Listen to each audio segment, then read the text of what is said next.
Hello, and thanks for joining me. My name is Kevin Seaver.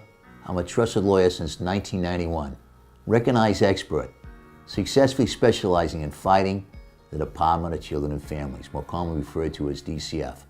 Throughout the entire Commonwealth of Massachusetts, I turn DCF negatives, their involvement, into positives, whether it's in or out of court.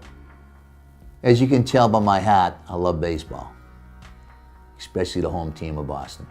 I recently was at the ballpark, and a young boy came up to bat, and you could hear his dad in the bleachers yelling, "Come on, Johnny, you struck out last time. You got to get a hit this time and make up for the last time you're up at bat." And you knew exactly what was going to happen. Strike one, strike two, strike three. The kid went back to the bench with his head down and his tail between his legs, with his father still berating him from the stands. Wrong approach, Dad. The following week, I went back down to the same field, and I couldn't believe what I was seeing on the field. It was hilarious. It looked like a pinball machine. Every kid got up and either drew a walk or got a hit. They were going around the bases like a race car. And finally, I asked one of the young boys I knew on the bench, I said, "Tom, what's the score of this game?" And he turned around with a big smile on his face and said, "We're losing 11-0. I said, "Geez, Tom, you seem awful happy."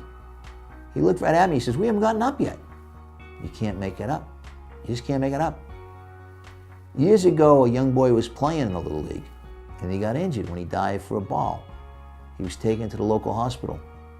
He was examined by doctors and nurses and had x-rays taken. Then, he was questioned by a DCF social worker about child abuse and neglect in his own family by his parents on him. That allegation turned out to be false. And this young child later went on to become the American League Rookie of the Year in 2007 for the World Series champion Boston Red Sox. And this young boy grew up to be also the most valuable player in the American League East for the Boston Red Sox in 2008. And this young man wrote a book called Born to Play, where he talked about the incident in the hospital with DCF social worker. And for him to write that, it obviously had a huge impact on him and his family. And this individual now is the longest tenured Red Sox player, is the heart and soul of the Boston Red Sox. His name is Dustin Pedroia. Dustin Pedroia has many lessons for us to learn, but three I want to bring out.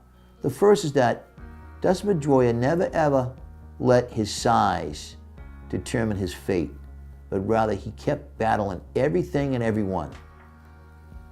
You need to do the same when you've got a DCF case.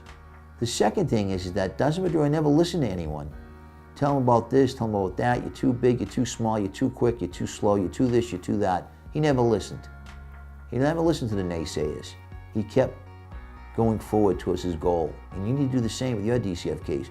You need to keep going towards your goal no matter what anyone says. Stay the course. The third thing was that if this false allegation can happen to Dustin Pedroia, the American League Rookie of the Year and most valuable player in the American League East and World Series champion with the Boston Red Sox, it can happen to anyone. And when that happens, a false allegation in your family, call me, call attorney Kevin Seaver at 617-263-2633. Again, call me, call Kevin Seaver at 617-263-2633. Let's go Red Sox. Let's play ball. Thank you.